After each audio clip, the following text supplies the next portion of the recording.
Hello, welcome to Premiere Scene. I'm Claire Bueno, where we attend the UK premiere of The Wife, and what a wife Glenn Close makes.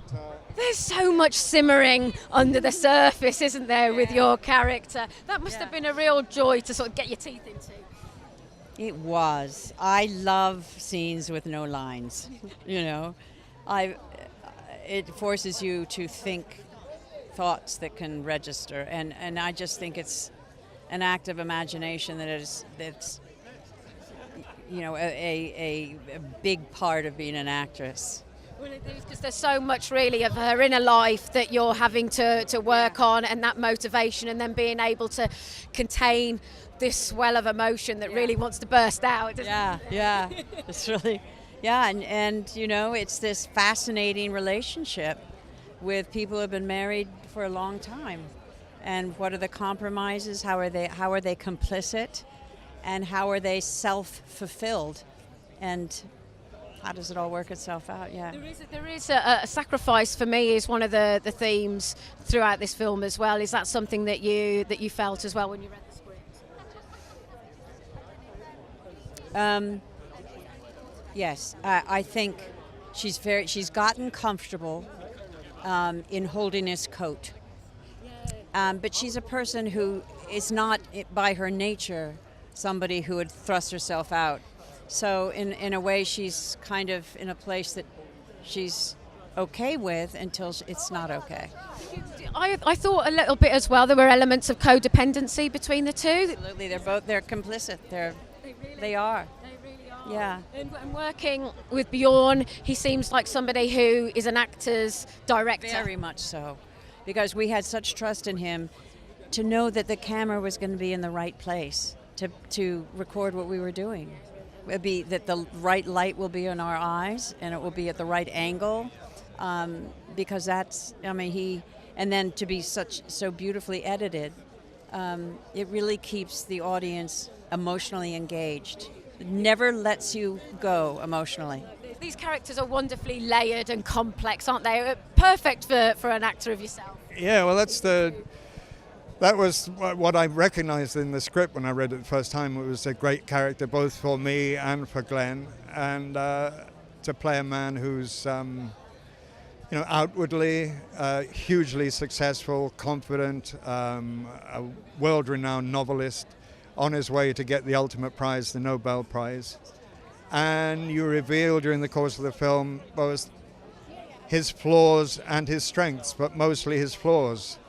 And you discover why their relationship is as it is, why she has put her life on the back burner to support her man, and it was a joy to do.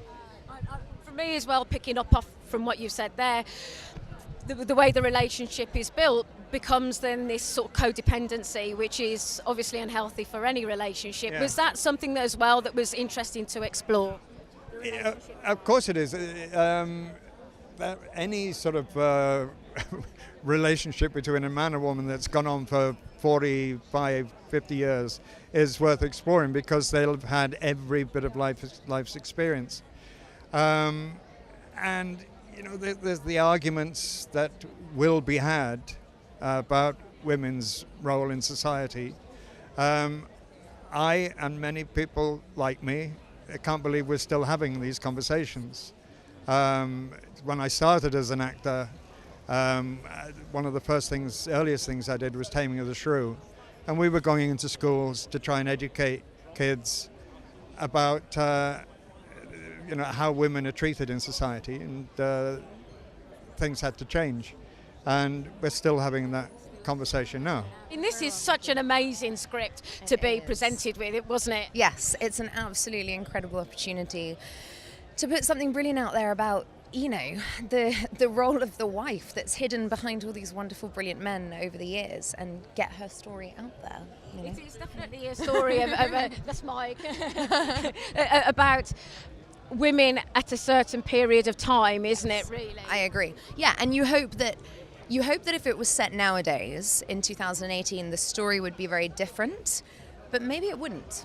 You know, it's hard to know how a Oh, I can't say anything because I don't want to ruin the plot. Sorry, I actually don't want to. Yeah, sorry. I know, but it would be really interesting to make something like this set in 2018 potentially, and to see what happened. And see The if film is set in 1993, I believe. That's right. Yeah. Yeah, and it'd be interesting to see if anything has really changed. Yes, exactly. Yeah, Thank yeah, you. That's yeah. what I was trying to get at without giving any spoilers away, which would have been really embarrassing. And working with Glenn and Jonathan, I mean, these two people are kind of icons, aren't they, really? Oh, completely. I imagine when you're working with people like that, there's just so much to absorb.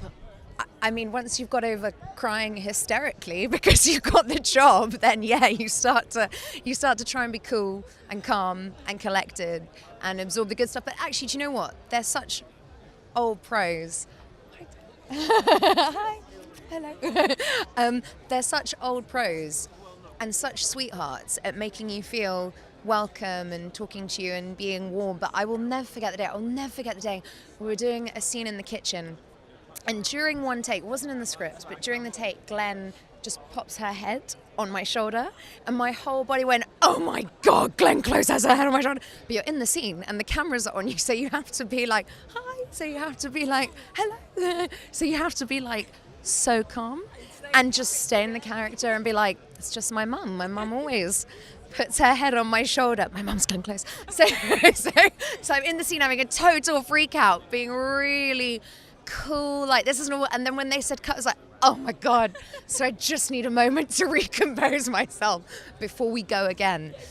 So yeah. That's Working with Björn as well. Yeah, What's it he's like adorable. then? He seems like He's somebody amazing. that encouraged the actors to actually bring something to the table. So Björn is very much what I would describe as an actor's director. Very warm, very affectionate, very gentle, never raised his voice, always said, you know, do you mind if we go again? Do you mind if we go again? Which to me was the most absurd question in the world, because of course you want to go again in another scene with, you know, Glenn Close and Jonathan Pryce. So yeah, he's wonderful. There's so much simmering under the surface of this film, isn't there? Yeah, it's fantastic, isn't it? I'm so excited and proud, and so it's a good time to be here. The film is very much an actor's piece, isn't it? Can you tell us a little bit more about the process of how you worked with your actors? For me, it's me and my team is so much to taking care of their energy in the best way, and also to create an atmosphere of trust. And when you manage that, and they feel that we take care of them, they just open their doors. What was interesting that I took from the film is there's an element of codependency which is not healthy for this couple, is there?